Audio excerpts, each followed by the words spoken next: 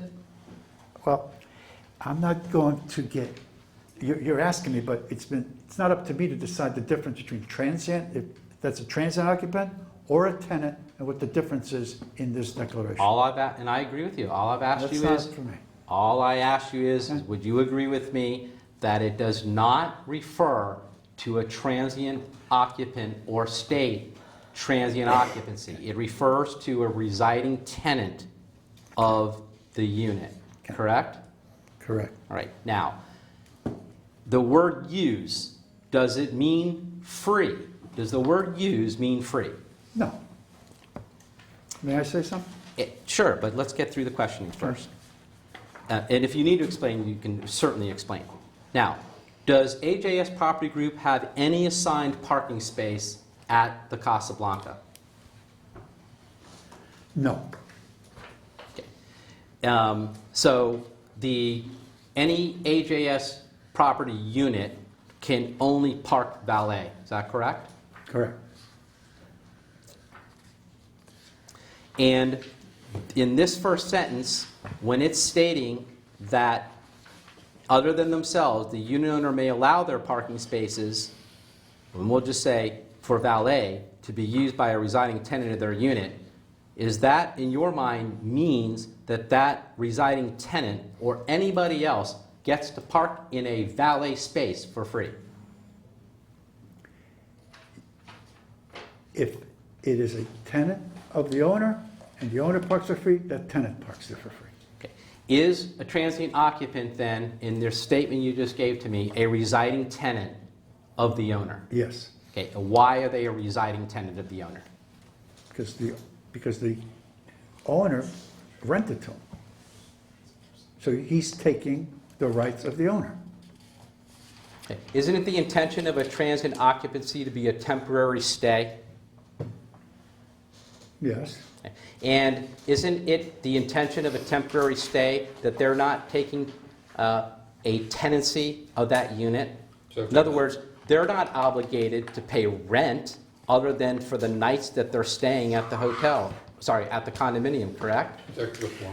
Rent is rent, whether it's 1 night, 5 nights, or 30 nights. Okay. And as you've already explained, though, under the Booking.com website, there's no signed lease agreement. It's only a reservation that's made. And then when they show up to occupy the unit or before that, they pay for the nightly rental, correct? They pay way ahead of time. And then they book a number of days or nights to stay at the property. Yes. And then the intention is, by AJS Property Group, that person is then to leave the premises. After they've stayed their days they rented. Harry, is it a good time to take a break? Yes, we'll take a break. Off the record at What time do we 4:54. want to go until today? Back on the record at 4:59. Okay, Mr. Steuben, as we discussed off the record and what we have all going to do for purposes today, we're going to adjourn the examination today. It's not concluded. We're going to come back another day, try to figure that day out between today and January 30th, and continue your examination both individually and this is the corporate representative of AJS Property. I would ask you to please not discuss your testimony with anyone else. Obviously, I'm sure you'll probably discuss with your attorneys. Other than that, I appreciate your time today, and we will reschedule shortly. Thank you. Very good. Off the record at 5 p.m.